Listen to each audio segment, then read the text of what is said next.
Hi hello friends, ഒത്തിരി സ്വപ്നങ്ങൾ സീരിയലിൻ്റെ ഇന്നത്തെ പ്രമോ റിവ്യൂയിലേക്ക് എല്ലാ കൂട്ടുകാർക്കും സ്വാഗതം. അങ്ങനെ രാഹുലിനെ കാണാനായിട്ട് വർഷ വരുന്നുണ്ട് കേട്ടോ മൃദുലിൻ്റെ വീട്ടിൽ. അതിനുശേഷം തന്നെ അവർ തമ്മിലുള്ള കുറച്ച് റൊമാൻറ്റിക് ആയിട്ടുള്ള ഒരു രംഗങ്ങളൊക്കെ അവിടെ തന്നെ കാണിക്കുന്നുണ്ട് കേട്ടോ. എന്തായാലും പിന്നീട് ഹരിതയാണെങ്കിലോ രാഹുൽ വർഷയെ കാണാനായിട്ട്, വർഷയാണ് കാമുകിയെന്ന് വിചാരിച്ച് അവളെ കാണാനായിട്ട് പോയിട്ടുണ്ടെന്നൊക്കെ പറഞ്ഞിട്ട് വീട്ടിൽ വലിയ ബഹളം ഉണ്ടാക്കുകയാണ് കേട്ടോ. പക്ഷേ രാഹുലാണെങ്കിലോ ഒരിക്കലും തന്നെ ഹരിതയെ സ്നേഹിക്കാനായിട്ട് പോകുന്നില്ല. അതിൻ്റെ ദേഷ്യവും വിമർശനമൊക്കെയാണ് കേട്ടോ അവിടെ കാണിക്കുന്നത്. അതിനുശേഷം തന്നെ വിവേക് ഒരു കാര്യം തീരുമാനിച്ചിരിക്കുകയാണ്. വർഷയെ ഞാൻ ആർക്കും വിട്ടുകൊടുക്കില്ല. അത് രാഹുലിൻ്റെ കാമുകിയാണെങ്കിൽ പോലും അവളെ ഞാൻ രാഹുലിന് വിട്ടുകൊടുക്കില്ല. എനിക്ക് തന്നെ വേണം, എനിക്ക് എൻ്റെ പെണ്ണായിട്ട് തന്നെ അവളെ വേണം എന്നുള്ള വാശിയിലാണ് കേട്ടോ വിവേക്.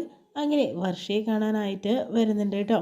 വരുന്ന സമയത്ത് ഹലോ എന്നൊക്കെ ചോദിക്കുന്ന സമയത്ത് തന്നെ വർഷ വിവേകിനെയാണ് കാണുന്നത്. വിവേകിനെ കാണുന്ന വർഷയ്ക്ക് ആകെ ഞെട്ടി നിൽക്കുന്നതായിട്ടാണ് കേട്ടോ കാണിക്കുന്നത്. ഇയാളെല്ലാം സത്യം അറിഞ്ഞിട്ടുണ്ടാവോ എന്നൊരു ഭയവുമുണ്ട്. പക്ഷേ വിവേകാണെങ്കിലോ അതെല്ലാം തന്നെ മറച്ചു പിടിച്ചിട്ട് തന്നെയാണ് വർഷയുടെ മുന്നിൽ നിൽക്കുന്നത് കേട്ടോ. ഇത്രയും കാണിച്ചുകൊണ്ടാണ് ഇന്നത്തെ പ്രമോ റിവ്യൂ കഴിയുന്നത്.